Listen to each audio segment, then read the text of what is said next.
Hello ladies and gentlemen, and welcome to a Sunday late afternoon / early evening episode of Ted's Booze Cellar, the premier alcohol review show here on YouTube. With me, your most gracious host, Ted.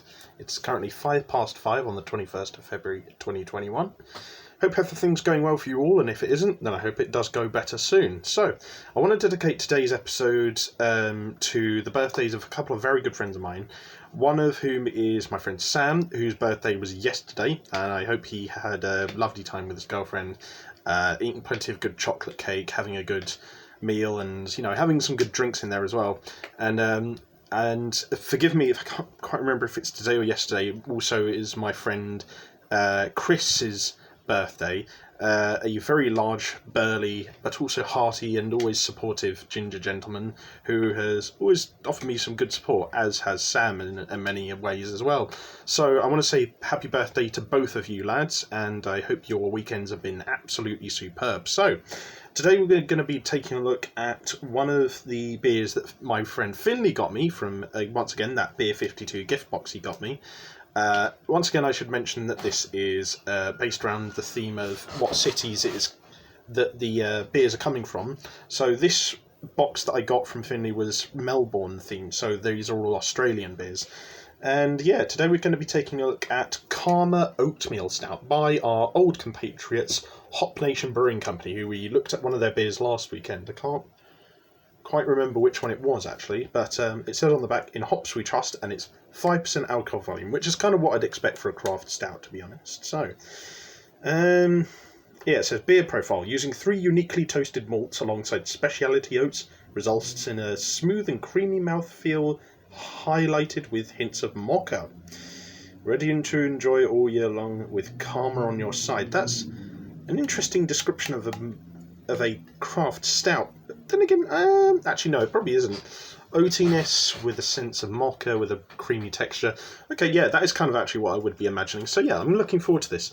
I hope it's going to be more on the creamy side and less on the sort of like tinny, watery side, as some craft stouts are. Although some have used that kind of texture to their benefit sometimes. So we'll wait and see. But I quite like the design of the can. It's very artsy. It's got some nice colours that stand out well together. You can make out what's going on, and yeah, the sort of the symbol of sort of death with this bird standing above this skull is quite interesting and visually striking. So yeah, I'll give that a 10 out of 10. But as always, we'll only know what this is like once we smell and taste it. So on to the smelling to begin with. It does have quite a sort of mockery look to it. It has like a consistency and like a look of like canned coffee or something. So that's quite interesting. But let's give it a sniff.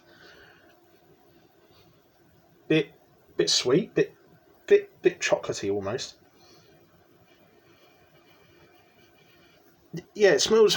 There's a tiny bit of this coffee-ish bitterness, but only like about 5 or 10% of it. And then the majority of the smell is like this slightly boozy sweetness, kind of cocoa-y bit there, with this sort of like oaty underlying smell.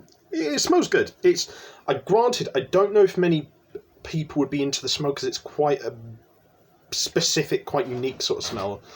And I'm not sure if it would be a bit too cloying on the nostrils for some people's tastes, I guess. So I'll give the smell a 7 out of 10. It smells nice to me, but I can imagine that someone else would probably not find the smell too great. But then again, it doesn't smell bad to my sensibilities. Let's be honest, my sensibilities are the only ones that matter on this show. So, have ourselves a quick palate cleanser of water.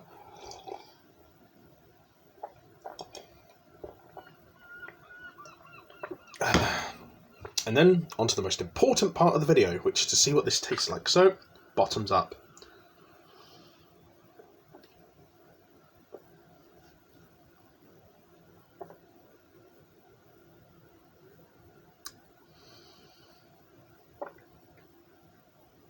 What the hell is that?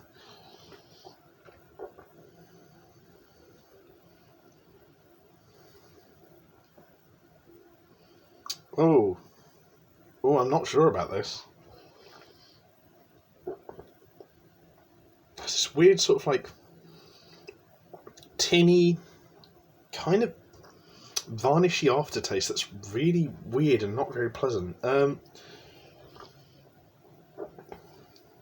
It's very thin and watery. It's not creamy at all. I don't know what they were on about with the description on the back of the can there. It's this very sort of thin, tinny, like very mildly fizzy texture.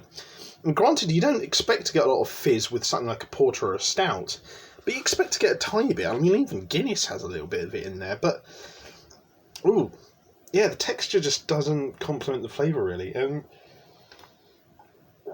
This is one of the few kinds of drinks where I'd expect like a muddled sort of like texture to be present, so that it could sort of like break up the sort of very stark flavours a little bit. But it's so plain and sort of watery, the texture, that it kind of just allows the less pleasant extremities of the flavours to just kind of stand out.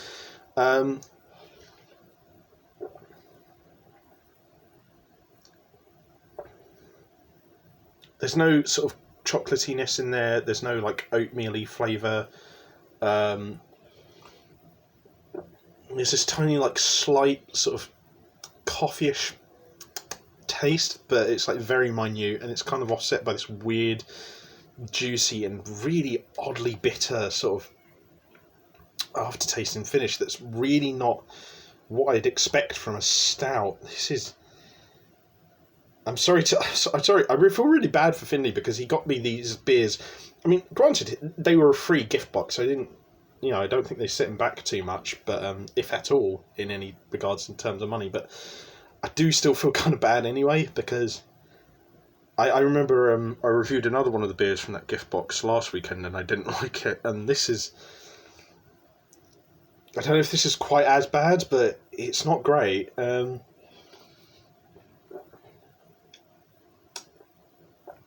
Yeah, I'm going to have to say like a 4 out of 10, I'm afraid. This is not great. Yeah, I'd possibly even be willing to go down so far as a 3.5. Actually, no, I'm going to go down. I'm going to go down to a 3. I'm sorry, that is just actually quite unpleasant. God, that is... Wow, that was shockingly bad. Ooh, yeah, I did not like that. And I usually like oatmeal, sort of like cut oat steel drinks, and I like craft stouts usually. So yeah, that was shockingly bad.